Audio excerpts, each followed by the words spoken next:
Alô, amigos! Hoje é 27 de outubro, véspera da grande vitória de Bolsonaro. Eu digo vitória porque nada vence Bolsonaro senão o nosso pior inimigo, o Tribunal Superior Eleitoral e as suas urnas da paixão da OEA, da Venezuela, de Cuba, etc.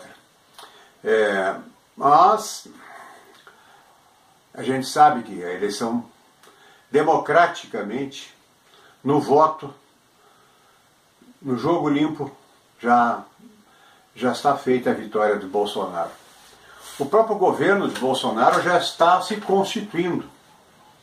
É bom que o TSE saiba que nem tente alguma manobra criminosa, como já fizeram da última vez, de 2014, porque dessa vez tem uma esmagadora maioria do povo brasileiro e o governo do Bolsonaro também já existe. Já existe o governo Bolsonaro, tem muitos militares nesse governo e tem muito pensamento estratégico que leva em conta operações de inteligência. Esse não seria o governo do Aécio, tão corrupto, tão comprometido quanto o governo petista. Não. Esse novo governo não está comprometido com nenhum criminoso, nenhum partido criminoso, não tem aliados na imprensa, muito menos na Globo, na Folha de São Paulo. Ele é vítima do Ibope, Datafolha, STF e TSE. O TSE é o nosso principal inimigo. O nosso principal inimigo não é o Haddad. Não se trata de uma questão de votos, mas sim de urnas. Essa é a questão. Pois bem, o que a gente vê nos últimos dias, e nós temos visto ao longo de toda a campanha do Bolsonaro? Qual é o principal argumento de Haddad e a sua turma? A democracia, a defesa da democracia. Eles acusam Bolsonaro de ser um antidemocrata. Mas eu vou perguntar pela primeira vez, eu vou fazer essa pergunta 2 ou 3 vezes ao longo desse vídeo. Qual democracia, cara pálida? Que democracia está se falando? Quando um comunista fala em democracia, o que exatamente ele entende por democracia? Por exemplo, acho que foi ontem, o Caetano fez um vídeo, uma entrevista, armaram uma entrevistinha dele com Roger Waters, do Pink Floyd. E o Roger Waters comparando Bolsonaro a Hitler, que tanto quanto Hitler, que chegou ao poder democraticamente por eleições na Alemanha, no dia 30 de janeiro de 1933, da mesma maneira, Bolsonaro estaria chegando ao poder dessa mesma maneira, já admitindo também a vitória eleitoral de Bolsonaro, não do seu partido, mas do Bolsonaro e dos seus aliados, isto é, o povo brasileiro. E a essa comparação, chamando Bolsonaro de nazista, de fascista, é ridícula, mas vem da cabeça de um comunista, vem da cabeça de um Caetano Veloso, de um Chico Buarque, de um Boulos, de uma Manuela, gente desse nível.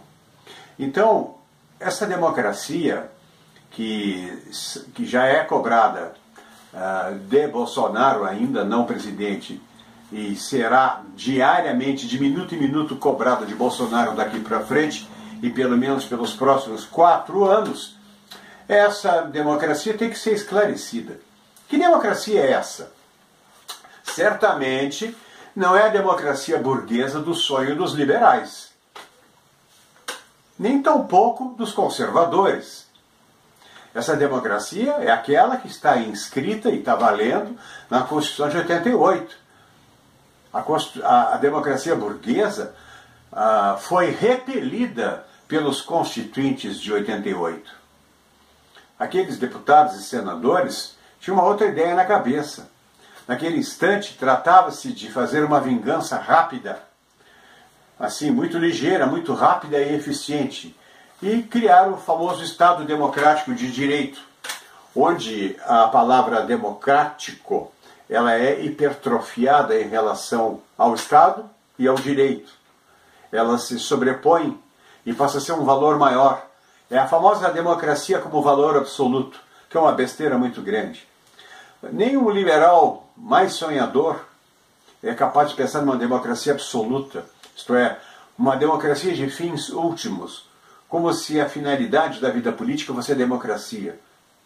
Ora, nós sabemos, pelos conceitos mais moderados e já consagrados pela ciência política e pelos filósofos políticos já há pelo menos 200 anos, democracia é um método, uma maneira, é um meio de se governar, é um regime, ele não é uma finalidade, ele não é para onde temos que ir. Quando a gente fica pensando em termos absolutos, surgem as besteiras, as idealizações extremadas, os racionalismos, como os conservadores dizem. Essa democracia não é do sonho dos conservadores. E os liberais que não são socialistas, e liberais e socialistas têm muito em comum, porque gostam de idealizações, de abstrações e de racionalismos, essa democracia que está inscrita na Constituição não é a democracia burguesa.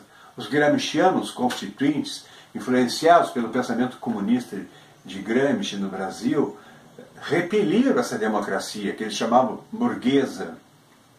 Eles mesmos chamavam a própria Constituição que tinham acabado de confeccionar de uma Constituição burguesa. É por esse motivo que o PT não assinou essa Constituição. Ele se recusava a assinar uma Constituição burguesa. Reparem, quem estava vivo lembra.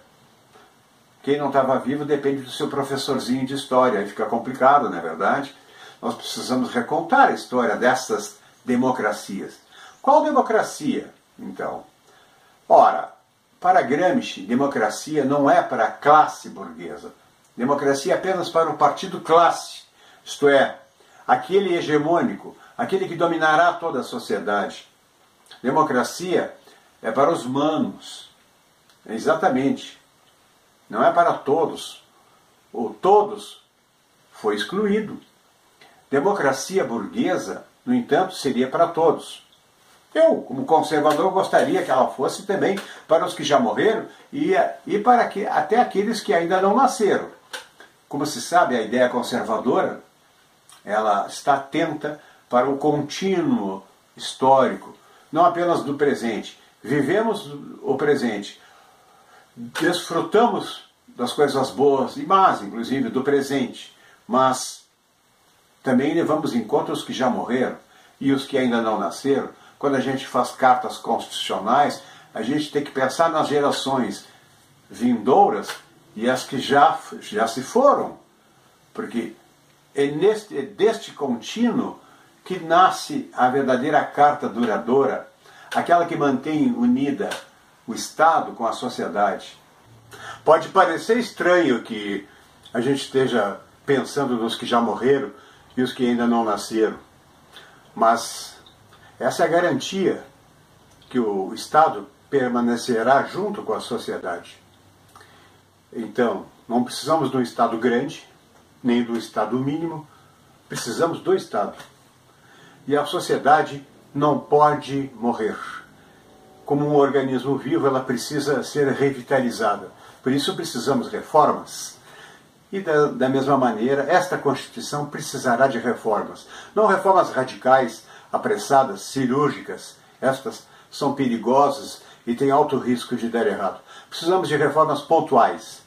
Então, passo a passo, com as prioridades, as coisas prioritárias primeiro. Temos, então, um longo tempo pela frente para explicar que qualidade de democracia queremos. Qual é a mais adequada? É aquela também que servirá melhor ao povo, embora o povo não saiba disso. O povo está acostumado com outra ideia de democracia, confundiu democracia com direitos, e direitos confundiu-os com privilégios. Deu no que deu. Nós precisamos acabar com os privilégios. Precisamos dar marcha ré em alguns processos. E precisamos acelerar, ir para frente em outros processos.